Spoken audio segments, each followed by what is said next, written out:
नमस्कार। News perfect India के studio में आपका स्वागत है। मैं अशफाक शेख। अभी मैं यहाँ पे एक महत्वपूर्ण चर्चा के लिए बैठा हूँ। ओम गणेश नगर वाशीनाका विभाग में आता है, जहाँ एसआरए स्कीम के द्वारा गरीबों का झोपड़पट्टी तोड़ा गया डिजरवा बिल्डर के द्वारा।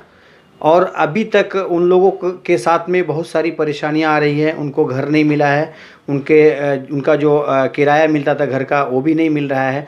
तो मेरे साथ में मौजूद हैं अब्दुल करीम साहब, जो एमआईएम के कार्यकर्ता हैं। आपका स्वागत है हमारे स्टूडियो में। क्या कहना चाहेंगे, क्या कुछ हुआ था, कुछ बताएंगे आप?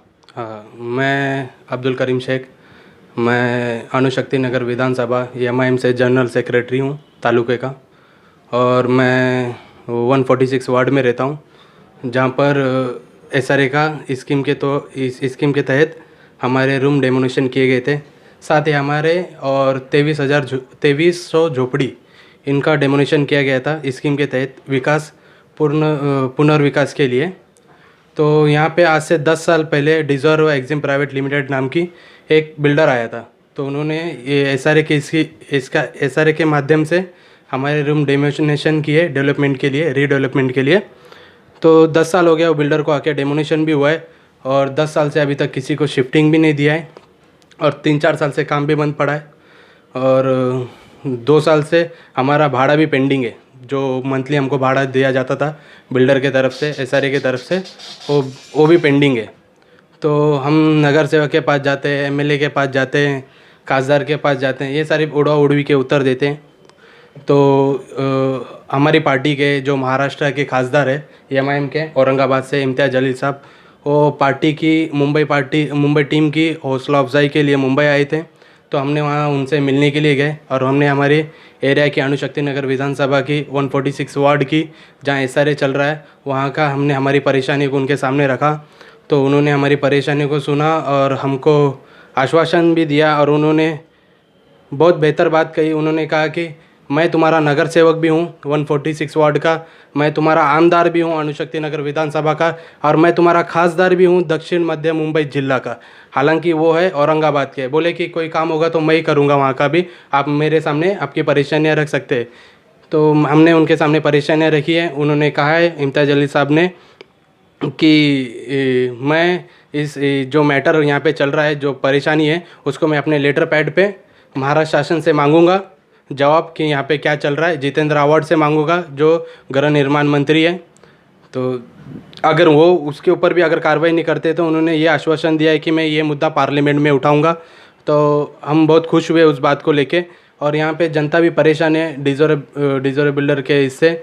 हमारा भी घर टूटा है, अब तक हमको भी शिफ्टिंग नहीं मिला है। हम तो अपेक्षा यही करते हैं, सरकार से भी करते हैं और आमदार, खासदार और जो गृह निर्माण मंत्री एसआरए, इससे भी ये अपेक्षा करते हैं कि लोगों का जो पात्र है अपात्र है, सबको रूम के बदला रूम जल्द से जल्द दिया जाए। क्योंकि इसी परिस्थिति ख़राब हुई है लॉकडाउन की वजह से भी, और 2 साल से थकित भाड़ा भी है। तो लोगों का घर बार रास्ते पे आ चुका है और जिनके रूम में रहते हैं, हम लोग भी रहते हैं, तो हम भाड़ा कहाँ से भरेंगे। तो हमारे भी इतनी आप बीती चल रही है और लॉकडाउन की वजह से और माली हालात, फाइनेंशियल का भी प्रॉब्लम है। और लोगों के घर के बर्तन रोड पे आ गए। हालांकि ये एसआरए है जो चेंबूर में चल रहा है, जो हमारे यहाँ चल रहा है, तो वो प्रोजेक्ट पूरे मुंबई में दूसरे नंबर पर है।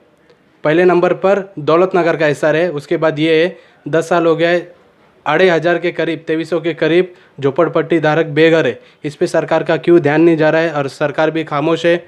और इस चीज़ पे हम तो विनती करते हैं सरकार से कि हमारी प्रॉब्लम सॉल्व करे। और माननीय खासदार साहब से भी हम अपेक्षा करते हैं, उनसे उम्मीद लगा के बैठे हैं कि वो हमारी सुनवाई करेंगे। तो मतलब आप लोगों ने और डिजरवा बिल्डर के ऑफिस में जा कर के आप लोगों ने कुछ गुहार लगाया, उनसे कुछ आश्वासन मिला?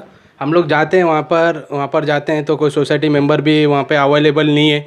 तो वो जो भी वर्कर्स है वो काम कर रहे हैं, हाँ देंगे, तभी देंगे, अभी देंगे, तारीख पे तारीख दिया जाता है, मगर कुछ हो नहीं पा रहा है। उनका प्रॉब्लम चल रहा है, वो कहते हैं कि हमारा फाइनेंशियल प्रॉब्लम है। तो फाइनेंशियल सबसे ज़्यादा हमको प्रॉब्लम, हम वो सब बड़ी बड़ी बातें, उनके सब ऊपर के बड़े बड़े कारोबार, उसको तो हम नहीं जानते। बस हम इतना जानते हैं कि हम अपना प्रॉब्लम जानते हैं, उनके प्रॉब्लम से हमें कुछ मतलब नहीं है कि उनके एक के प्रॉब्लम की वजह से 2300 लोगों का प्रॉब्लम बढ़ा है। तो हम जाते हैं तो ऑफिस चालू है और ये 7-8 महीने से बंद भी था, और सोसाइटी के जो हमारे जिम्मेदारान हैं जिनको हमने चुन के दिया वही अवेलेबल नहीं है, कोई नहीं आ रहे हैं, कोई उपस्थित नहीं है वहाँ पर। तो हम हमारी मांग कहाँ लेके जाए, कोई हमारी सुनवाई के लिए कोई भी। और हालांकि मुंबई के बीच में इतना अत्याचार हो रहा है और इतनी परेशानियाँ मुंबई में है, तो और गाँवों में देहातों में तो और मुश्किल होती होगी, लोगों को वहाँ की बात कैसी जाती पहुँचती होगी, जबकि मुंबई में इतनी प्रॉब्लम्स है, उसका जो सॉल्यूशन नहीं निकल रहा है। लोग बहुत परेशान हैं, इस पे ध्यान दिया जाए, नहीं तो हमको ऐसा लगता है कि हमको कि आत्महत्या करने की पाली आ गई है। हम एक की वजह से घर, एक बिल्डर की वजह से या एक घर की वजह से पूरे फैमिली लोग एक फ्रस्ट्रेशन में है, एक मेंटली डिस्टर्ब है, और हमको लगता है कि हमको आत्महत्या करना पड़ेगा अगर ये इसका सॉल्यूशन नहीं निकला तो। आप देख सकते हैं कि किस तरीके से गरीबों के साथ में अन्याय अत्याचार हो रहा है बिल्डर के द्वारा, और इसके ऊपर में महाराष्ट्र शासन को संज्ञान लेना चाहिए। और जो ये लोग जो है जिनका किराया कई सालों से बंद है, जिनको किराया नहीं मिल रहा है, वो लोग अभी कोरोना काल में भी बहुत परेशान है। आपने खुद सुना है इनको, अब्दुल करीम साहब को। और आप देखिए और भी कुछ कहना चाहेंगे आप? हाँ सर, मैं आपके चैनल के माध्यम से और भी चैनल से जो हमारे बात को पहुंचाते नहीं है, तो आप एक निष्पक्ष पत्रकारिता है और आपकी जो डेयरिंग देखे मुझे भी अच्छा लगा। न्यूज़ परफेक्ट इंडिया, जो आप अच्छा काम कर रहे हैं हमारी आवाज़ पहुंचाने का।